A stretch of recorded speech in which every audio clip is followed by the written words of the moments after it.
Tu n'as pas encore arrêté avec ton cordialement à la fin systématique de tous tes mails? Les pires formules de politesse à éviter. Courtois ou incendiaire, amical ou distant, ton mail pro doit s'adapter à la situation et à ton interlocuteur pour gagner en efficacité. Le cordialement est toujours beaucoup trop utilisé. La fin d'un mail est pourtant l'occasion de se distinguer pour son auteur. Il est dommage de gaspiller la fin de ton mail avec une formule creuse, passe-partout, froide et surtout trop impersonnelle. Le cordialement ne doit être utilisé que si vous connaissez la personne ou pour un échange entre pairs. Qu'utiliser à la place. Tout dépend toujours du contexte. Vous souhaitant une bonne journée, une bonne soirée, me tenant à votre disposition, amicalement, si encore une fois vous connaissez bien la personne, ou respectueusement, tout simplement. Par pitié, évite aussi le merci de.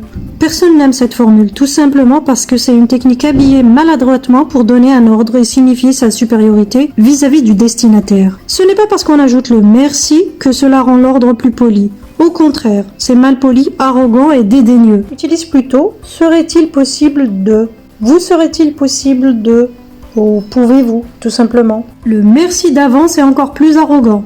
Même si recevoir des ordres de son supérieur est chose normale, le fait d'afficher un merci d'avance ajoute une certaine agressivité et supériorité qui met mal à l'aise son interlocuteur, ce qui va à la longue dégrader la relation professionnelle. Évite aussi d'utiliser les formules avec une forme de négation. N'hésitez pas à nous contacter pour... N'oubliez pas de nous appeler si... Ces formules semblent correctes, mais la science a prouvé que notre cerveau a tendance à ne pas retenir les négations. Quand tu dis n'oubliez pas ou n'hésitez pas, le cerveau va faire en sorte de nous faire hésiter de contacter l'interlocuteur. Notre cerveau nous bloque du fait de la négation. Si tu réponds à un mail de candidature, par exemple en écrivant « Nous ne manquerons pas de vous rappeler », pour le candidat c'est déjà un non définitif, même si pour vous l'intention y est. Sache que le lecteur est toujours beaucoup plus attentif au premier et dernier mot. Ton mail est toujours d'autant plus efficace qu'il reste percutant jusqu'au bout. Et n'oublie pas de t'abonner.